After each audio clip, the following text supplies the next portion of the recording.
What's going on?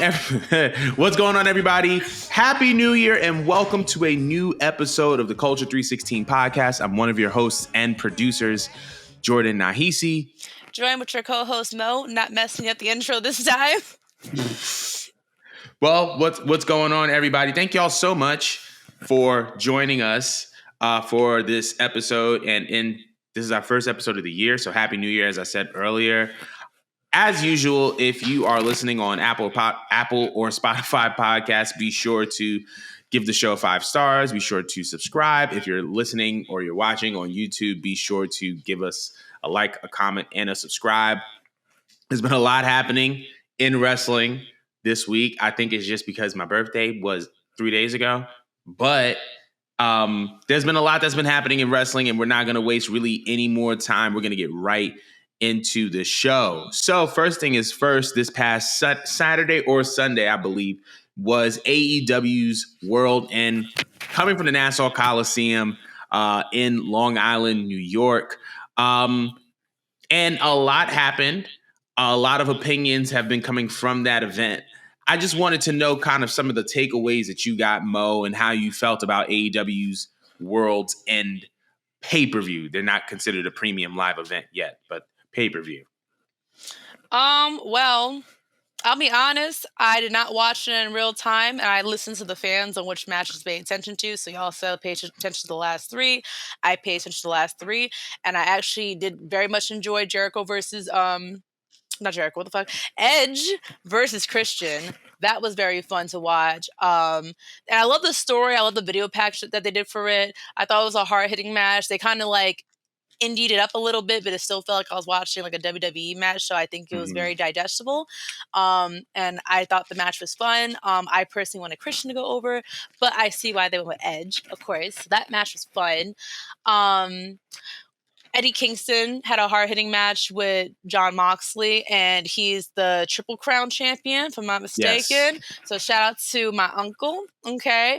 To my uncle, because when he won, the crowd just like hailed him like he was the guy. Like, he's not even from Long Island. I think he's from like Yonkers, if I'm not mistaken. Yeah. But like New York, like Long Island loves Eddie Kingston. Anytime they came anywhere to like the neck of the woods, whether it was like Queens or Long Island or whatnot, Eddie Kingston gets a huge pop. Like, we just love some Eddie Kingston. And then the ending or the last match was we had MJF versus Samoa Joe. Yeah. And I thought the match was good. I was very thrown off by like the testimony Long Island video package, because like I just never see anyone proud to be from Long Island before, and I'm from Long Island, so I was like, what is this? Because we're kind of like the trailer park of New York, if you will. Like, I'm glad you said it.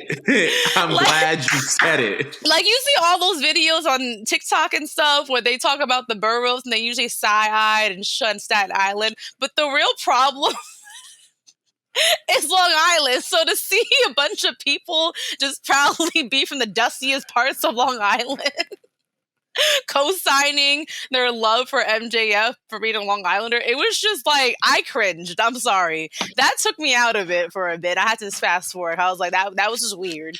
Like, I don't know who signed this. That was just really weird. But the match was very good. I liked the ending, but I was like, why they rush my man's like celebration? Like, that was just, he was in and out. Like, I turned my head and looked down at my phone, looked back up, and like he was out, and then they revealed. And I wanted to ask you about what you think about the revealed Adam Cole. Oh man, it was fantastic. I think that somebody said it online best, is that professional wrestling is best when you reward those who pay attention. And I feel like all the signs have been kind of leading towards an Adam Cole reveal. The fact that we saw Roddy and the Kingdom kind of like be very, very adamant on the fact that MJF was the devil. I already knew that they were a part of it. Wardlow had been kind of like poking at MJF. It seems like he was a part of it or the situation. And Adam, if you paid attention in like a lot of the segments that they had, there were times where like Adam Cole had the devil mask in the locker room, or there was times where like the lights would go out and Adam Cole was in the ring and he would be like pretending to hide something or something like that. And it was like little things like that that you saw that kind of led you to believe, yeah, this is going to be, I think Adam Cole is going to be the guy that is the devil. And, you know, I feel like this was one of those things that was like a kind of like an easy read, and it makes sense though. And I feel like it's interesting because Public Enemies posted something on their Instagram and they were like, well, you know, if Samoa Joe won the world title, what did Adam Cole gain from being the devil? And I said that he gained himself. At the beginning of the feud between MJF and Adam Cole, MJF would poke at the fact that like the guy that MJF looked up to was a former NXT champion, a former Ring of Honor champion, a former champion in New Japan Pro Wrestling, this smug, cocky, arrogant kind of prick character that kind of propelled him to the top. Like this was the same Adam Cole that was the longest reigning NXT champion at a point, was doing the best work of his career in NXT. The guy who, when he was in Bullet Club and Ring of Honor, was also doing some great, phenomenal work. And I feel like at the end of this entire thing, we saw Adam Cole debut the Undisputed Kingdom. We see him as the leader of a faction. We see him gain that edge back. And I feel like that's what a lot of people have been waiting for, is that Adam Cole to come back. And so I was very, very, very happy at the fact that Adam Cole was considered the devil. And I think he's about to cook. How did you feel about his reveal as the devil as well? I mean, I think everyone kind of knew it was him, so Yeah. it was just like, okay, you know. But I had to ask myself, was this build to basically put Adam Cole over? Like, Mm, was it worth the risk, you know, of kind of boring down MJF's title reign and putting him in this babyface position? Because it mhm, was really fun in the beginning, but they dragged it out. And I kind of wish, now looking back at it, that they kind of like they just gave the win over at Wembley Stadium, mm, just because. I mean, MJF can recover. I just feel like as a baby face, just I don't know. It was just very bleh. Like it's just not his mm, thing, and that's okay to admit that it's not his thing.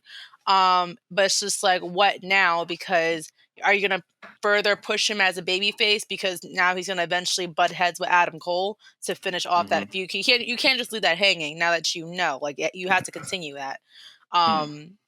So that's just my only thing. Like I'm fine with Adam Cole having a faction, because I think that that's where he works the best. Just again, MJF being a babyface doesn't do it for me, and I don't think it does it for most people. So how are we going to salvage him when this all concludes? Does he align with him?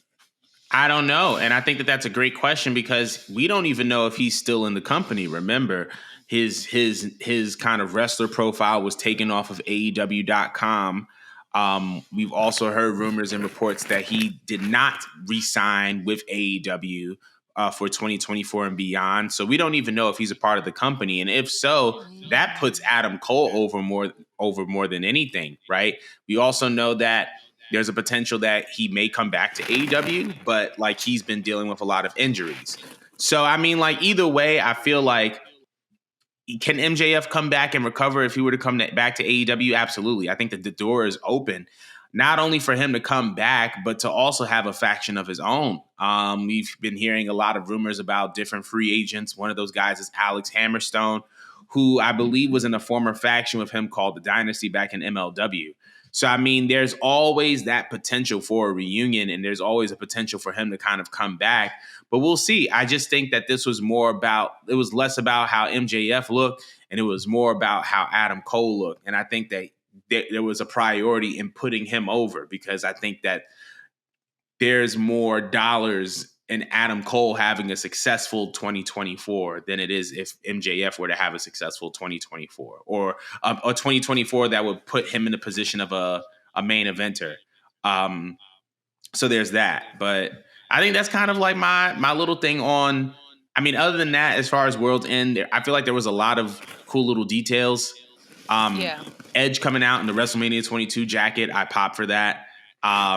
But there was a lot of cool stuff, and I think that I think it was the best show that they've put on. No, but I feel like they're figuring, not even just figuring it out, but they're trying new things and they're just kind of going forward with it, and that's pretty admirable. So yeah, that's pretty much AEW's World End. I would love to hear everybody else's take on it. Let us know in the comments below how you feel about it. But we're going to be moving on because that was not the only AEW controversial thing that's been happening this week, because as the internet kind of discovered, Chris Jericho was implicitly accused of sexual assault, and the internet pointed at Kylie Ray as the person who was the victim. There were certain sports entertainment journalists who said, you don't quit the hottest fed over nothing. The rumors kind of pointed at the fact that like Chris Jericho may have made a pass on Kylie Ray when she was in AEW, and she was kind of weirded out by it, so she just kind of left. There were also people saying that like once the stories come out about Chris Jericho, like he's going to be like a Harvey Weinstein type of situation going on. It was a lot. And he double backed on it actually too. And they double backed. Yes, he double backed. And it was guy was just like, oh, I don't think it was Kylie Ray. So it was a whole saga. But I wanted to know your opinions on this situation and like your takeaways from this. There's a lot to unpack with that. First and foremost, I do believe that Kylie Ray unfortunately was a victim, just because she was in and out, in and out, in and out of the wrestling business. And it was like really weird, really abrupt. And she always kept citing that it was mental health issues, but never being able to like fully express it. And I remember one time, like sometime during the pandemic or maybe 2021, I was like listening to her interview, and she's very she's a very interesting woman. She actually like surprised me, just like not seeing her do the whole smiley shit. She's very interesting, but I felt like when I was watching her body language when she was being interviewed on it, she was speaking as if she like couldn't say too much. And we know that a lot of weird stuff has gone on in the E. So, and we have seen other weird things happen on the indie circuit. I mean, we had the whole speaking out movement, for crying out loud. So it's not too far fetched to think that Kylie Ray wasn't a victim. And for her to actively like the tweet, and again, like no one's mentioning Kylie Ray, like no one mentioned her at all. No one's talking about her. She's off doing her own thing. For her to like lean in on that and like it, I felt like that was the closest she got to just like acknowledging that, hey, something did happen and this is the motherfucker, but I can't say something. So someone else can, like, like she has the right to acknowledge that I had a part in it, but I didn't say it, so I'm not gonna get in trouble. And these people have a lot of money.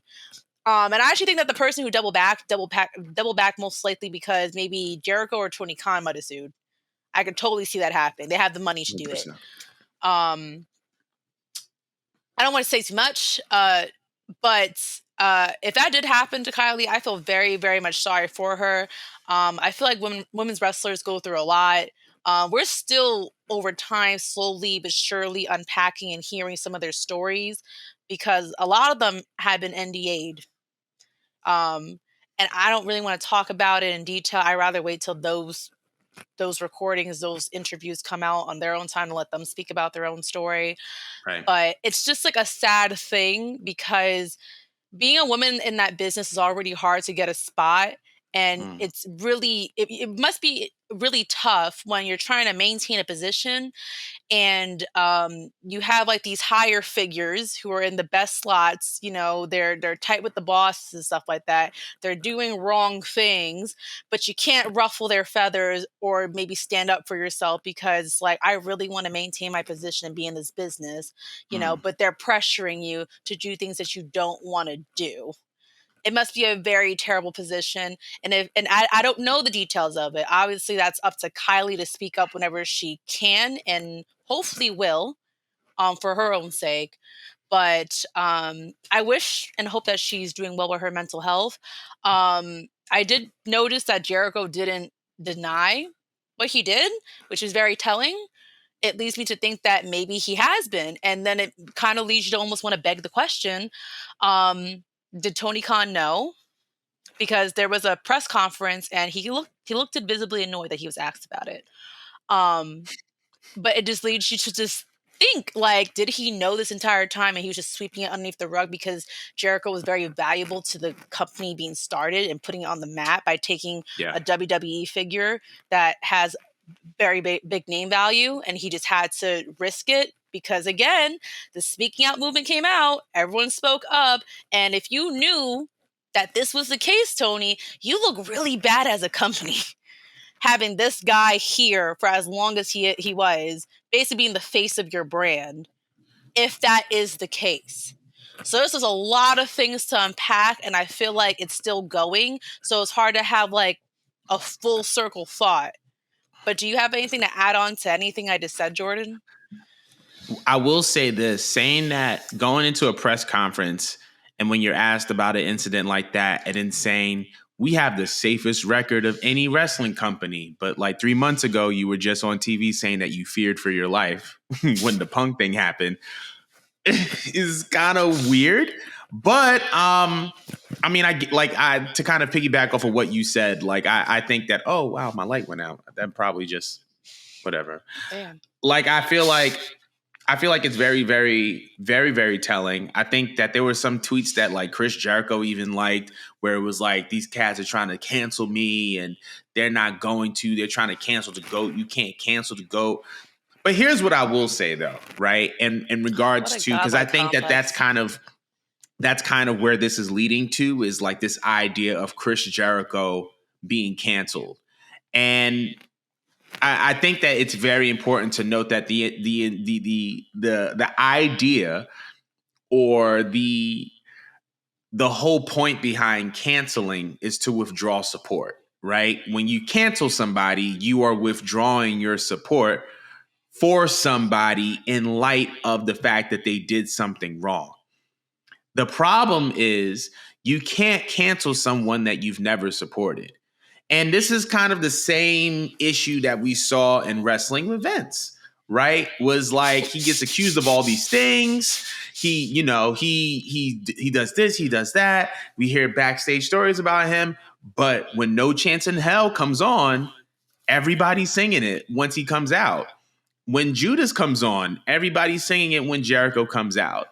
And the reality is, I don't believe that Chris Jericho can be canceled. And it's not because he hasn't done anything wrong or he can't do anything wrong. But even if like he did all of these things wrong, let's be honest, his target demographic isn't going to care. That's the unfortunate part about professional wrestling. Because it is a male-dominated industry, it's also a male-dominated audience. And to be honest, we've seen people who have done egregious things in the past to women make their way back into the industry as if nothing happened.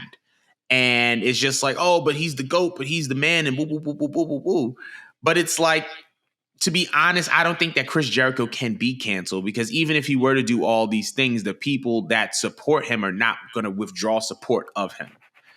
Like and it's just one of those unfortunate things about the business. And I think this is going to lead me into Swerve, but I'm not going to get into that. I was thinking about him too, as you said. Yeah, that's crazy. Yeah, like that was that was another name that came to mind, because like we had all this whole discourse about protecting black women, but whose house? Swerve's house came on, and it was as if nothing ever happened. The reality is that there's a lot of wrestlers who the mainstream world would cancel, considering all that they have done and or said. But the reality is that because the fan base doesn't care about the things that they have done, they're not going to cancel him, because that's just not where their value system lies. But some of these fans aren't even on the internet like that. Yeah, that's a fact. That's very true. That's also a very big point. I'm not going to harp on it for too much longer because we got a show. But let us know how you feel about these accusations and whatnot. If the fact that Chris Jericho was accused. This is not saying that he did it. We are dodging lawsuits on this side. We are not saying that he did it. He has just been accused. He has just been accused. Allegedly. Okay, allegedly accused. But yeah, we're gonna move on, because this past Monday on Monday Night Raw, we saw a surprise return of the great one, The Rock, came back to WWE and also talked about the fact that he likes to sit at the head of the table, and it got all the fans talking, and it seems as if we are setting up finally The Rock versus Roman Reigns. Now we have three big premium live events. Two on the road to WrestleMania, three including WrestleMania. But I think we're all trying to figure out, is The Rock versus Roman Reigns, do you think it's going to happen at the Elimination Chamber pay-per-view in Perth, or do you think it's going to happen at WrestleMania 40 in Philadelphia? I mean, I could see them doing it only because of like the location for Perth, but I feel like it doesn't sound like it's a real place. I don't know why. Where the hell is Perth? It's in Australia, bro. Oh, what the fuck? Okay, wow, all right. I don't see them sending The Rock to Australia. I can't see that. I feel like WWE cares about WrestleMania. That's like their moneymaker, you know? That's like, it's like WWE's pension almost. Like, I feel like since he didn't show up last year and like everyone was like begging for Dwayne to show up because it's like Hollywood, Dwayne, oh, it just has to go together, but it didn't happen because he just chose movies over us, fuck us, I guess. I feel like if he wants to make up for it and they really want to have like a knockout show, because we already have like a stacked card, I feel like you should give it to WrestleMania. But some people are saying that it's not going to happen because Cody needs to finish the story. So that's the part where I don't know. But if it were me and I was booking it, I mean, Cody could take the back seat one time. I mean, he's already been doing it all year, right? For Dwayne versus Dwayne versus Roman, I would totally risk having Cody sit out. Like, that is the money match. That is the match that's going to wrap up the Bloodline storyline in just the most correct way, to where it's like the most memorable moment of the year. Why not? So, what do you think? Elimination Chamber or WrestleMania? Both. I think we're going to get, because if you notice, there is a little trend here with the past three WrestleMania, the 10, 20, and the 30 were all world championship matches with three contestants involved in some way, shape, or form. Because it was Bret Hart versus Owen Hart, WrestleMania 10, and then the winner faced Yokozuna, and whoever won. No. It was Bret versus Owen, and then Bret versus Yokozuna. And Owen beat Bret, but then Bret beat Yokozuna. At WrestleMania 20, it was Hunter, Shawn, and the man who should not be named in a triple threat match for the World Heavyweight title. And then at WrestleMania 30, we had Daniel Bryan, Randy Orton, Batista. What I think is going to happen is we're going to get Cody, Roman versus The Rock, because I feel like Rock and Roman at Mania is money. However, you can't just stop the momentum that Cody has. This is the first time I've ever felt like a babyface has been over as a babyface consistently for over a year for the first time in such a long time, especially for someone who is consistently in the main event scene. I feel like they don't want to slow his momentum down, and I feel like because of that, I feel like we're going to get a Cody Roman Rock triple threat at WrestleMania 40 for the WWE Universal Championship. You think The Rock can handle triple threat? He looked kind of rusty with that little spot with Ginger. Well, here's the thing. If you have a triple threat, Cody and Roman could throw Rock out the ring and just go at it, and then Rock could do a little spot here, and then Rock could do a little spot there. And you think about it, a triple threat has the potential to hide a weakness of one of the contestants in the match if you book it correctly. And so I feel like a triple threat could actually benefit this I feel like a triple threat can benefit this story a lot. So I wouldn't be surprised if they went down that route. But yeah, I think that they're gonna do both. I feel like they're gonna do Elimination Chamber and potentially WrestleMania. So that's how I feel I actually like that about it. idea. I think it's like a safe middle ground. But let us know how y'all feel about it. Is Rock versus Roman a WrestleMania match, an Elimination Chamber match, or is it both? Let us know in the comments below. But we are moving on. Because speaking of WWE, it seems as if Mercedes Moné, formerly known as Sasha Banks, was previously talking to WWE about a potential deal, and those talks fell through. It also seems as if Mercedes Moné has signed with All Elite Wrestling. Once again, these are rumors. Nothing is confirmed. We don't have no Mercedes Moné is All Elite graphic. If this is true, how do you feel about Mercedes Moné going to All Elite Wrestling? Well, first, I want to say I don't believe it because I'm going off of Jade and CM Punk with all these bullshit news, and everyone just ends up in the E. So I feel like they're trying to tease us so people will pay attention to the Royal Rumble, but she may or may not even show up then. She might show up after. That's my prediction at least. It'd be really dope if she did show up at the Rumble, but I feel like they're teasing us. Because why would you push that news out that like y'all couldn't afford her, knowing damn well y'all could afford her, and you guys are like basically like at the highest you possibly could be in your company. You got Cody, you got CM Punk, LA Knight's on the rise. The Bloodline storyline is amazing. It's just you got Dusai and Jade. Like you have so many people to work with. We have such a fun full roster now. And again, like they're really knocking out the park this year. So it's just like if you got Mercedes. First of all, let me wind it back real quick. If I was Mercedes, I would think it's way fun to be over there. I already know how this company moves. I already know that Vince is not in the way anymore. I know that I get to deal with Daddy Trips, so it might just feel a little bit different. And that yeah, Big Papa Trips. But I would know that since I'm coming back, things are going to have to be different. And now I'm coming back with some more value and entitlement, just because I showed you guys that I'm money in a different continent, bitch. Like I'm international. Don't you fuck with me. So why would you not want to pay her what she wants, knowing damn well every time Sasha Banks comes back, she gets the craziest pop. She might have the craziest pop next to Punk. Who knows? But if she came to AEW, it's not that it's impossible or far-fetched. It's just that there's still so much cleaning up to do with that women's division that it's just like it's a risk. But Mercedes is a risk taker.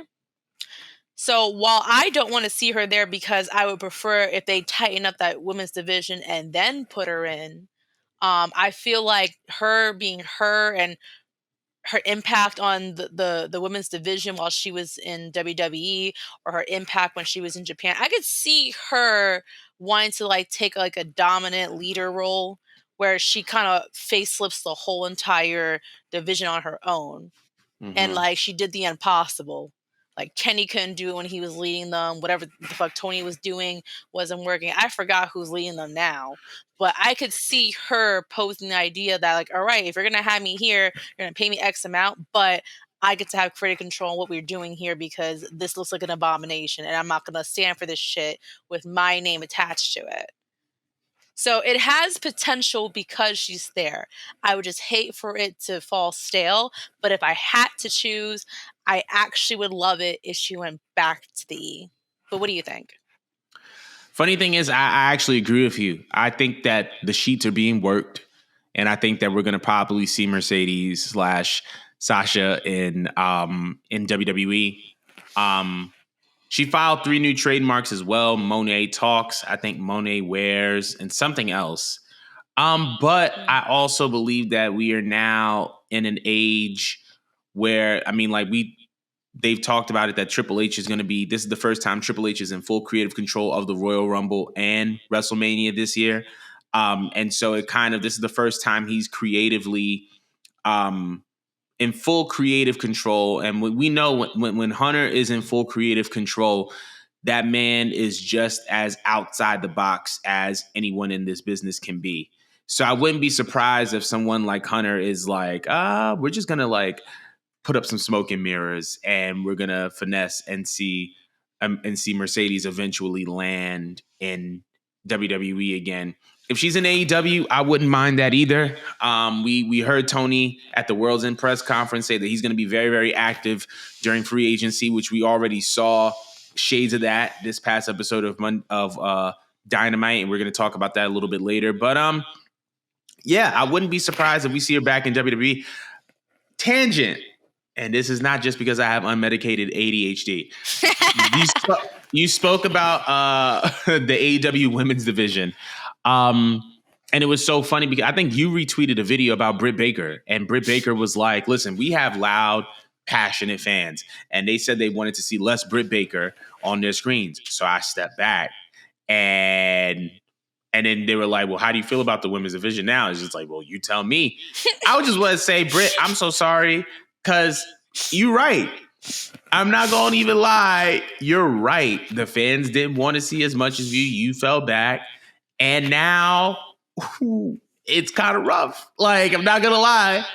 And so I apologize. At one point, I thought it was like Britt was on some like, she's complaining. Nah. She knows she got the juice. She knows she can step back in front at any point in time. She just doesn't want to because the fans said, nah, we don't want you here, or we don't want you as much. So she stepped back, and now, so I just had to address that. Britt, we are sorry. Yeah, I'm never questioning you, Ben, because seriously, you was spitting. You was spitting. You was right. It's been flat since she left. I kind of miss her with the mic. Literally. So I'll take it. But as back to Mercedes, I think she's gonna land up in the E.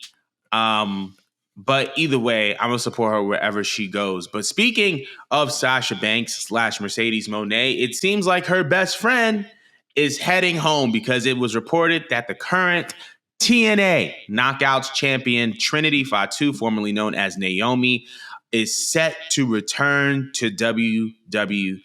I want to know how you feel about Naomi possibly returning to the E, and if this is a move that you support. Well, I do believe, and I could totally see her going back to WWE. I mean, her husband's over there. How much longer did you really expect the woman to be in a different promotion far away from her man? So that's number one. Number two, I'm very happy and proud of her for like holding down her own in a separate promotion away from Sasha. Because a lot of people were saying that she's not going to survive without Sasha. They were clowning on her for going to Impact. They were saying she wasn't going to make an impact. No pun intended. While in TNA, I'm not gonna keep saying Impact, and now I'm just gonna get my tongue twisted. But good for her because she held on that title.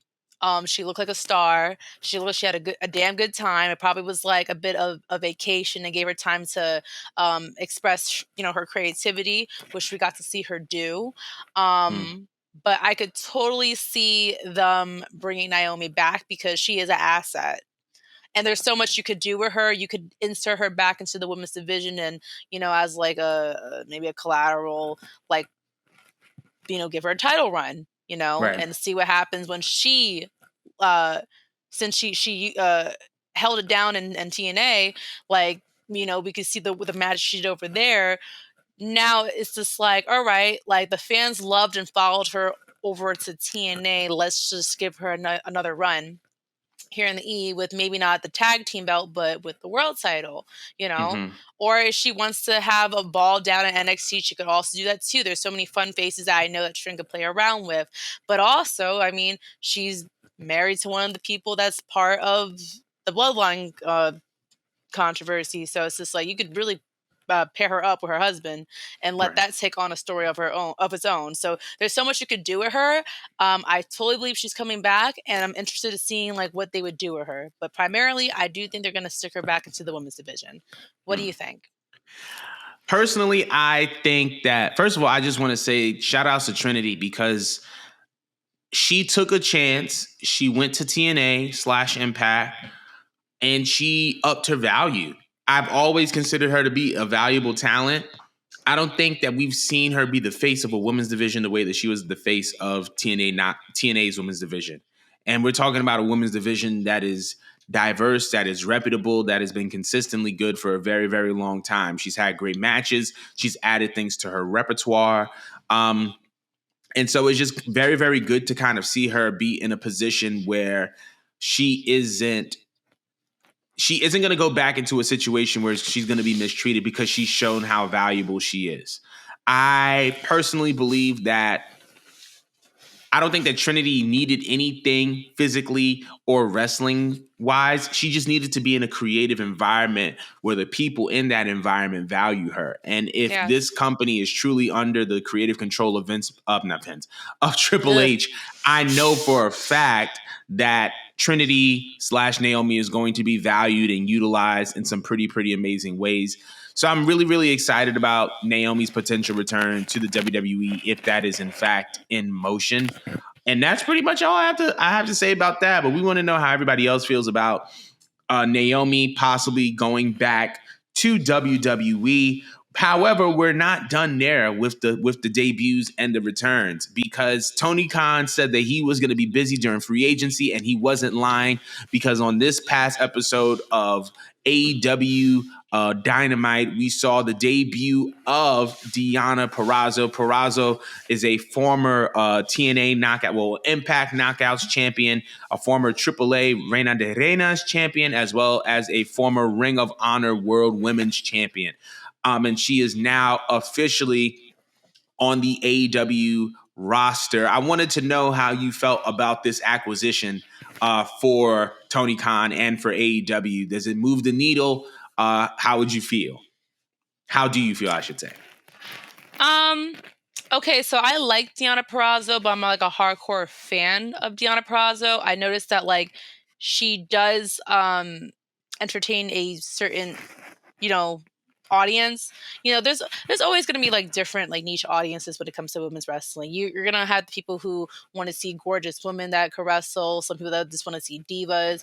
But I feel like when it comes to Deonna, she's like very good on technical wrestling, and when people like watch her, they just want to see like a woman that kind of like wrestles a bit like a dude. I think that's like the appreciation of Deonna. Like she wrestles rough. She wrestles rough, and she wrestles like she's technical about it. So I feel like she's very fitting being in AEW. And I mean now she's back on TV. It's not her first time being on TV, but like now she's back on TV. So that's still an upgrade for her. Now, do I think she's going to be a needle mover? I mean, I like the way that she debuted. But she's speaking to Mariah May. Yeah, Mariah May. Yeah, okay. Mariah May. I couldn't tell for a second. I saw a clip on Twitter, but like, I'm like that Barbie doll look looks very familiar. I feel like that feud looked very interesting off of what it was. The crowd looked like they were into it. And I could see them utilizing Deonna and probably working her way into like a title role.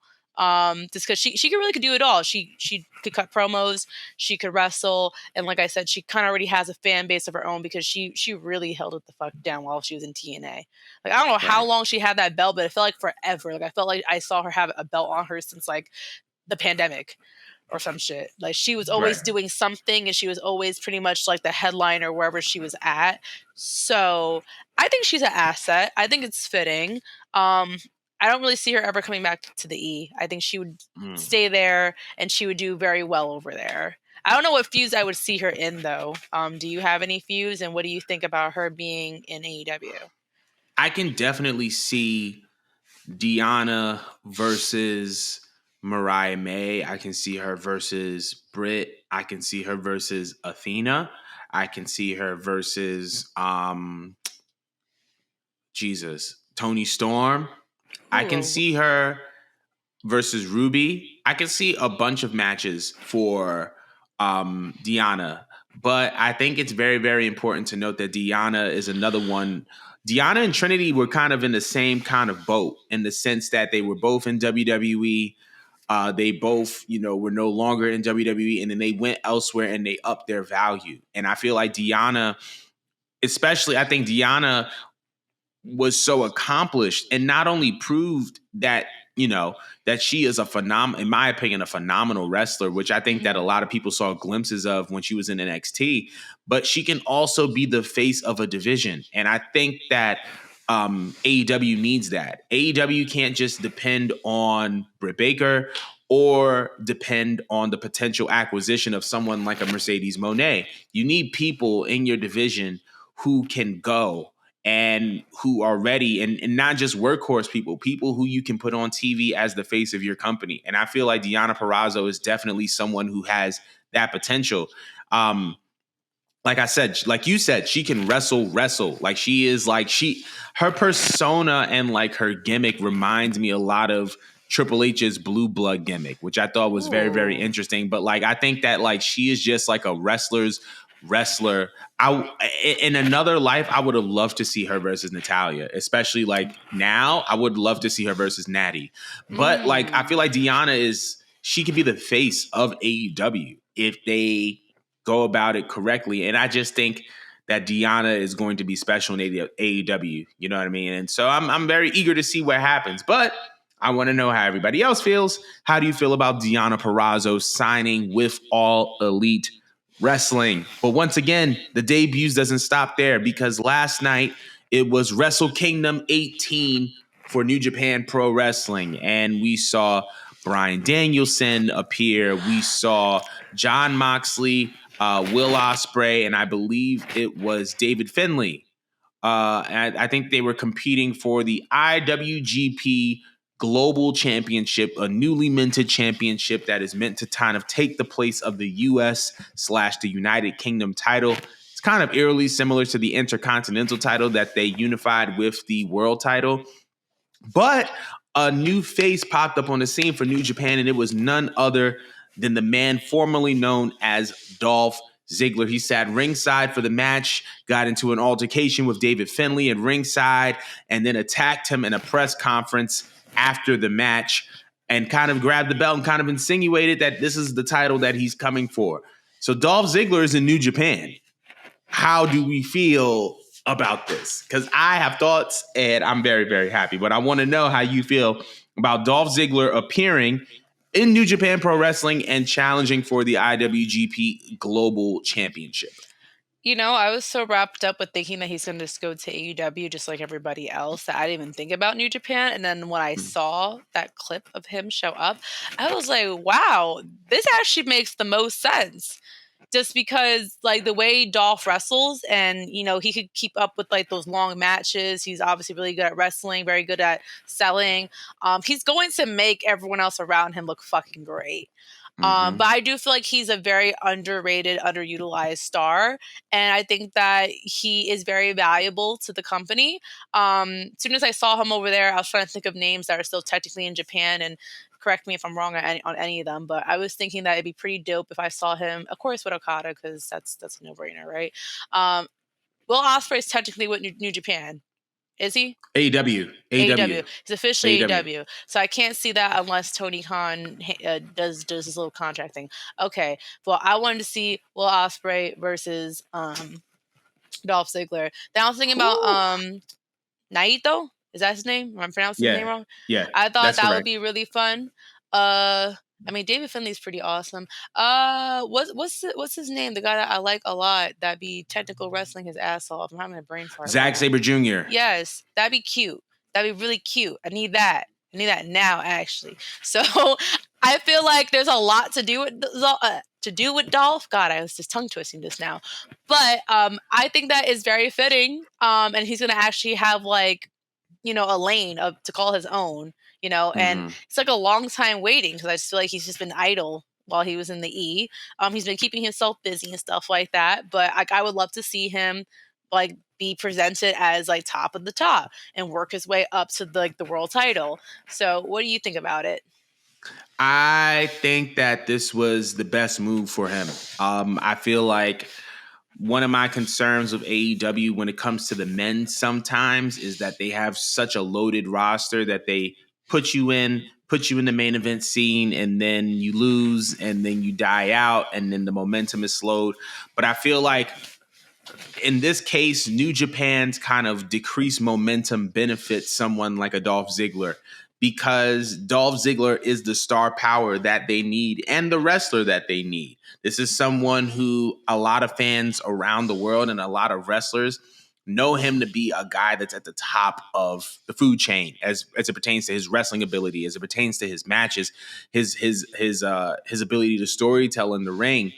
And I feel like when you put a guy like that in a ring with any one of your wrestlers, that wrestler's going to automatically look better. And if Ziggler holds the title, then that title is going to mean something. And I think it's just going to be a great story for him, because this is someone who we've been clamoring for to see as a world heavyweight champion or as a WWE champion. And I feel like while he may not get that opportunity now, he's going to be able to be just as reputable of a world champion and of a face of a brand as he would have if he were to still be in WWE and if he would have been given a proper chance. So I'm very, very eager to see where this goes. But Dolph Ziggler versus David Finlay is definitely going to be a banger, in my opinion. And I think that New Japan is the perfect home for Dolph Ziggler. But I want to know how everybody else feels about this potential match and Dolph Ziggler arriving in New Japan Pro Wrestling. But we're going to move forward because Triple H and WWE announced today that they have a blockbuster weekend set up for this summer in Toronto, July 5th, Friday Night SmackDown, July 6th, Money in the Bank, and July 7th, NXT Heat Wave, all emanating from the Scotiabank Arena in the heart of Toronto, Canada. I want to know how you feel about the Money in the Bank pay-per-view or Money in the Bank weekend heading to Toronto this summer. It's pretty dope. Do we have any people from Toronto currently there that are on the roster? They probably would just get a big pop from him. I don't know, to be honest. I mean, the only person that came to mind was Edge. Yeah, Edge is gone. Trish is gone. Like, I don't know who else is going to get a big pop, but wait, no. Where's Kevin Owens from? Oh, no. Yeah. Kevin Owens, Sami Zayn. Well, they're both from Canada. They're not from Toronto. Whatever. So. Still, they're going to get a big pop just from being Canadian. Yeah. That's pretty awesome. I mean, they ever had a Toronto crowd before? They had to, because Trish came out with a leaf on her ass before. So they definitely went to Toronto. That's the only reason why I remember. A leaf on her ass is crazy, but that makes sense. Keep going though. Keep going. Yeah, no. Just saying. Whatchamacallit? I can't remember what a Canadian crowd is like. They're hot. They're hot. They are. They love wrestling. I know for a fact they love wrestling. They showed out for Worlds Collide or Forbidden Door when they showed up, when AEW showed up with Forbidden Door. They were hot. There have been some pretty big moments that have come from Toronto. The first thing that comes to mind, Unforgiven 2006, which was Trish's actual retirement match, and when Edge and Cena had the TLC match. And I shouldn't have thought about the screwdriver. That's Montreal. The screw job, that's in Montreal. But Toronto is a very, very big. Canada in general loves wrestling, so I think it's going to be a pretty hot crowd, and I think it's adding on. I think, bro, they got a stacked little PLE schedule, because we have the Rumble's obviously going to be in the U.S. Elimination Chamber is going to be in Perth.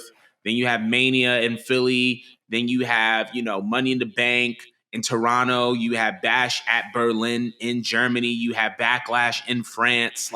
So they have a pretty stacked international PLE schedule, and I think that Toronto is great. It's a great addition. I am very much on the edge of possibly going, because I've been dying to go to Toronto anyway. Alika's gonna tell me if I don't come, so I might have to go get a passport finally. Come on, you out here passportless? Come on. Yeah, I know. Poverty.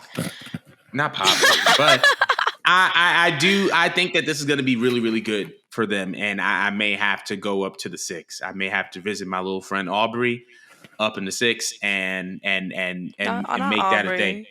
But let us know how y'all feel about WWE Money in the Bank coming from Toronto, Canada this year. It should be a movie, but let us know how you feel about this in the comments. But we're going to be moving on.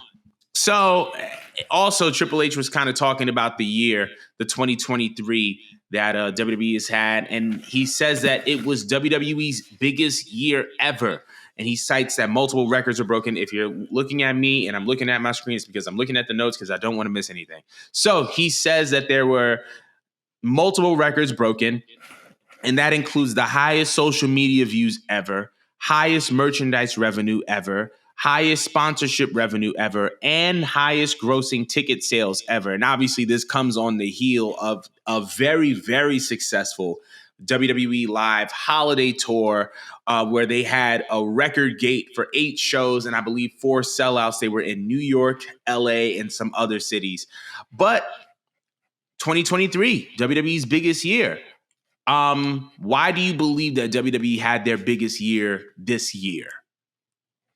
We kind of covered some of this stuff before we hit record on the last show, and we're just listing like all like the major accolades they had. Like month by month, they had something major or news breaking happening. And you could think a handful of people. I mean, we had like people like Cody show up. We had people like Trish show up. We had some unfortunate things that happened, like with Bray happening. We have obviously CM Punk towards the end. The whole Bloodline storyline was just like, must watch, and it took up most of the pay-per-views, and everyone was dying to come just to see the Bloodline. Like they were a box draw. WrestleMania was outstanding this year. I mean, they had what they had in Puerto Rico with Bad Bunny. Like, even if you're not liking wrestling, you're gonna show up for Bad Bunny. Let's be honest. So I just feel, and you could probably name a whole bunch of more things. I'm probably missing like 10 of these things, but it's just like just back to back. What? Made a face. Keep going. Jordan's face, bro. But no, it's just there's so much that went on throughout the year, month by month by month. Something juicy was happening over in the E. I'm not shocked at all. And CM Punk just being like the final cherry on top. Yeah, I'm not surprised that this is their greatest year. I think out of all the promotions that people are really like paying close attention to, the E got it. So if you're an E drone, like I know that they're over here celebrating and say, yeah, we chose a winning team. Like y'all should never have left this side. I get it now, all right? Y'all got it. Y'all literally got it because they've been knocking it out the motherfucking park. But Jordan, I want to know what was your take and why you made that gasping face. So first things first, we finally have a name and a promo picture for the reality show featuring Bianca Belair and Montez Ford. Love and WWE debuting on Hulu on February 2nd. The tagline is "Marriage is the ultimate tag team." So we have a name. Cute. We have a name. We have a date. We have an outlet. It's official. But stuff like this is the reason why WWE had its best year yet. I mean, we can start from the top of the year. There's so much that happened in WWE that you can't keep track of it all. There were so many memorable moments. We can talk about starting at the Royal Rumble when Sami Zayn betrayed the Bloodline. That happened in 2023, but because Jey Uso pinned Roman, and we saw the return of Randy Orton, and we saw the return of CM Punk, and we saw the signing of Jade Cargill, and we saw a whole bunch of stuff that happened in WWE. It's so hard to keep track of it. Not to mention the fact that we saw the rise of LA Knight. Not to mention that we saw Jesus, I'm like losing track. We saw the beginning of the Jay and Jimmy feud. We saw KO and Sami Zayn. John Cena came back. I forgot. John Cena came back, reunited with The Rock. Like there's so many things that happened in WWE, and I think it's all rooted in the fact that I feel like the competition between WWE and AEW has made both products better. And I feel like competition, like Eric Bischoff said, competition creates cash. And in this particular instance, competition has forced AEW and WWE to step up their game. But I feel like WWE has been knocking it out of the park from the beginning of the year to the very, very, very, very end. And obviously, in addition to all that, WWE and UFC merge for TKO. And so that's another big thing. Like the fact that like the fact that WWE sold for $9 billion and we didn't even consider that a top moment just shows you how much WWE has been doing. But WWE, I believe, also has seen its biggest reach ever this year because like you said, we saw Bad Bunny at Backlash. We also have Logan Paul as the United States champion. We forgot that all this is happening. But like, he had that part big of it, moment with Ricochet at the Royal Rumble. Yeah. So it's like all of these moments I think have contributed to WWE being successful this year. And I think it's a formula that we're going to see being replicated in 2024. International PLEs, including more celebrities who actually like wrestling, and just taking advantage of the partnerships and relationships that they already have. But yeah, that's kind of it when it comes to WWE in 2023. But let us know why you believe that WWE had its biggest year ever in 2023. Let us know in the comments below. But that concludes our show for today. Once again, Happy New Year. We're trying to start a broadcast channel for Culture 316. If not, we're probably just going to have like a group chat or something like that. And that's where we're going to talk about all of the podcast releases as well as merchandise, which will be coming out soon. And on top of that, whenever we have a 316 space, we'll update that chat as well. But yeah, follow us on Instagram at Culture 316 for more updates and information and all that good stuff. But until the next time, I'm Jordan Ahisi. That's Mo.